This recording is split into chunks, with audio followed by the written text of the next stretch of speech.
지금 국내 치과의사, 치과병의원에서는 최초로 제가 턱관절에 를 도입했습니다.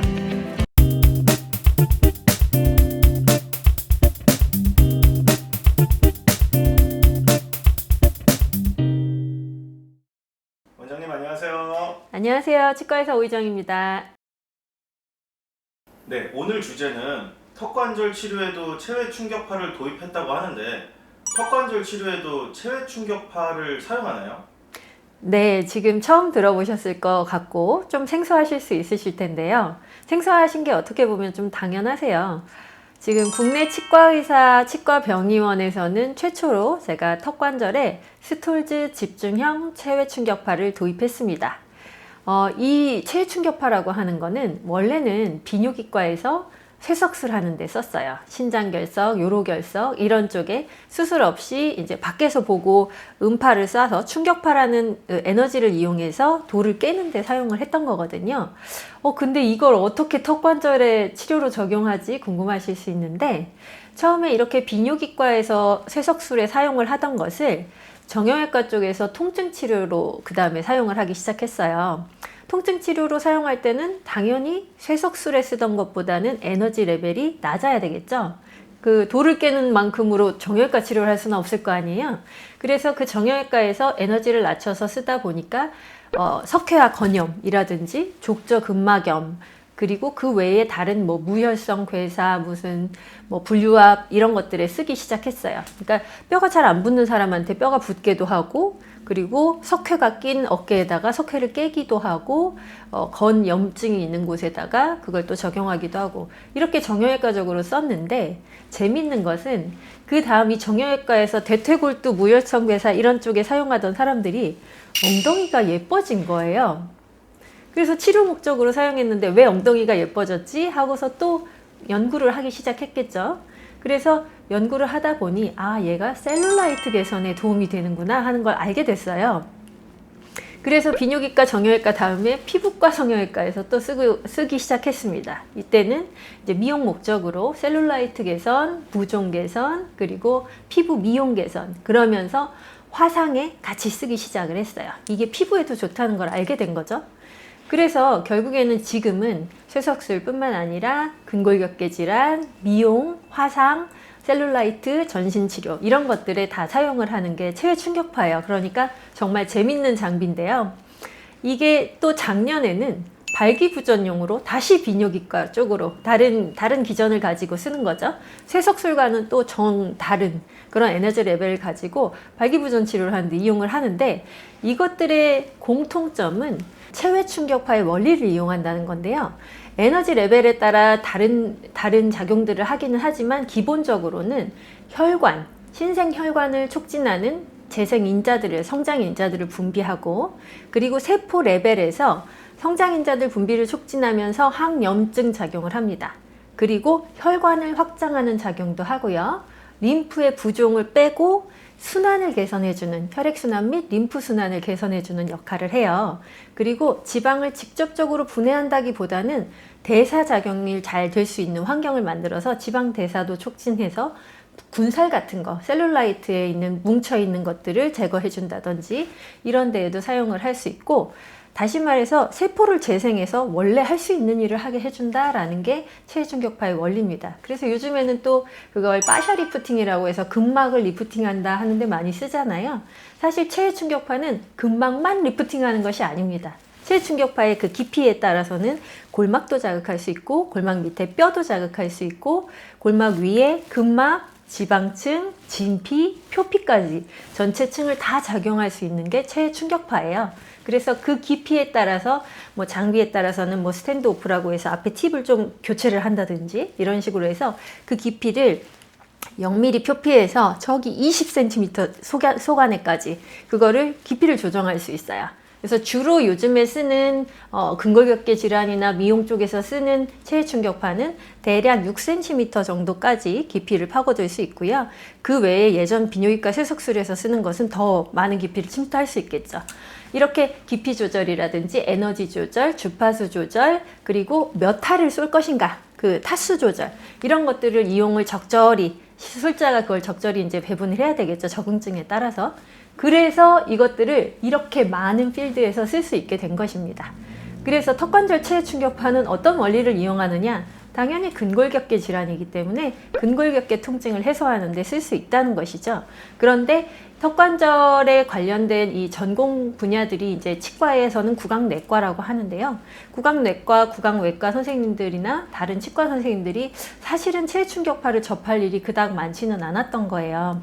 물론 몇 분은 쓰고 계시는 분도 계실 수 있겠지만 저처럼 이렇게 스톨즈 집중형 체외 충격파를 가지고 턱관절 치료를 시작 이렇게 하는 경우는 아직은 없었던 거죠. 그래서 이거를 제가 공부를 해보고 환자들한테 적용을 해보면 효과가 너무 드라마틱하게 좋은 환자들은 또 너무 드라마틱하게 좋고, 그래서 이건 알려야 되겠다, 이건 알려야 해, 이러면서 제가 충격파를 집중적으로 치료를 하기 시작했습니다.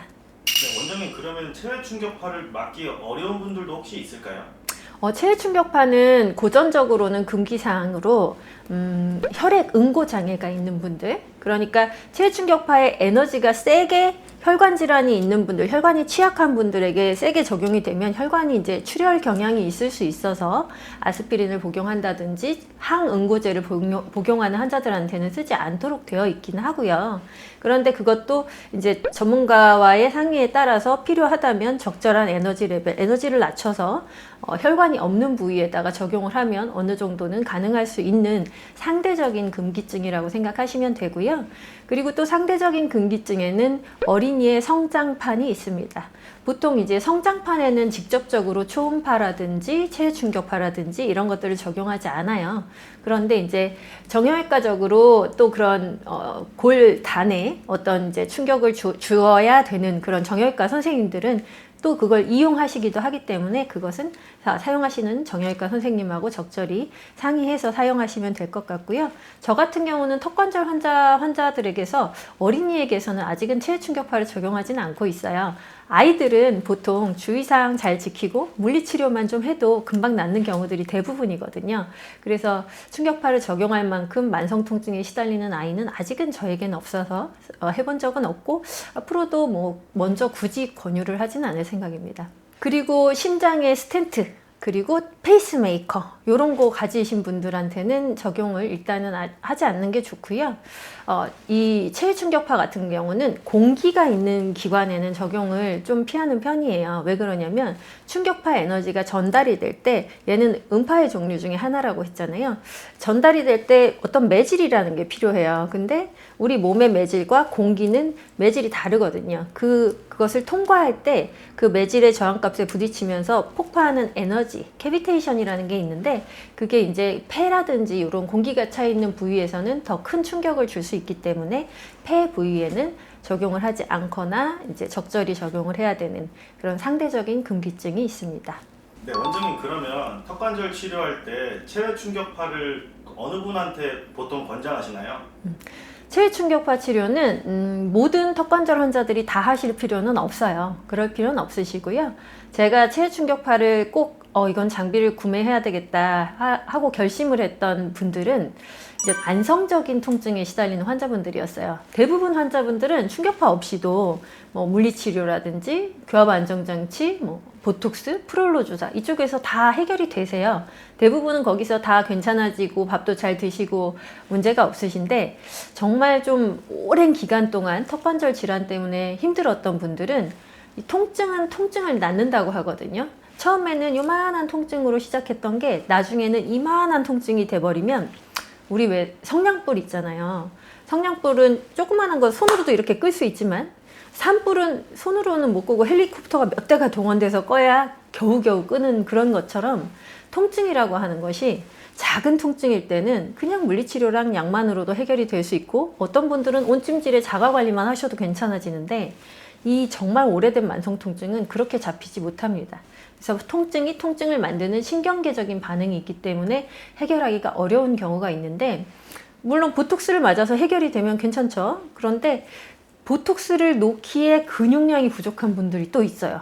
막 이렇게 빼빼 마르셨는데 얼굴이 너무 아픈 거죠. 그런 분들한테 보톡스를 놓으면 또 근육 위축이 돼요. 그래서 오히려 더 볼이 패인다든지 얼굴이 더 말라진다든지 근육량이 너무 부족해서 힘이 없어진다든지 이런 분들한테는 또 근육통이나 편두통에 보톡스를 권유하기 애매하거든요.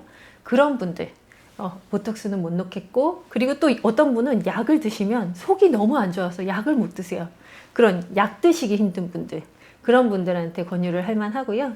어디 한 군데가 발통점이 계속 생겨서 돌아다니면서 너무 통증이 심한 분들한테는 체외충격파를 사용하면 좋고, 체외충격파가 잘 듣는 분들은 만성 통증인데 제가 해본 바로는 좀 자기가 어디가 아픈지 잘 아시는 분들, 여기가 아파요 하고 콕 찍어주시면 딱 거기에다가 발통점에 타수를 넣어드리면, 에너지를 넣어드리면 드라마틱하게 통증이 개선이 되는 효과가 있어요. 환자분들한테 보통 인터뷰를 해보면, 자, 처음에 느꼈던 통증이 10이면 지금 몇 점 아프세요? 이렇게 여쭤보면은 잘 이렇게 찾는 분들은 10에서 0, 1까지도 내려가세요. 그런데 효과가 별로 없는 분들은 어떤 분들이냐? 대부분 조금 연세가 있으신데 어디가 아픈지 잘 모르겠어요 하시는 분들, 그런 분들은 효과가 없는 건 아니지만 대략 10이었다고 하면, 처음에 불편한 게 10이었다고 하면 처음에 했을 때 7, 8 정도? 어디가 아픈지를 알아야 거기에다가 딱 이렇게 에너지를 쏘아드리는데 그거를 못 찾는 거죠. 그러니까 술자고 환자고 계속 헤매고 있는 거예요. 그런 분들에게는 충격파가 좀 여러 번 더 필요하실 수 있고, 물론 한 번만 한다고 통증이 다 가라앉으면 좋겠지만 그렇지 않은 경우도 많이 있어서 몇 번 반복할 수 있는 그런 치료입니다. 어쨌든 드라마틱한 효과를 개선하는 분들에게는 너무 좋은 치료라고 생각하고요. 환자분들이 신기해요.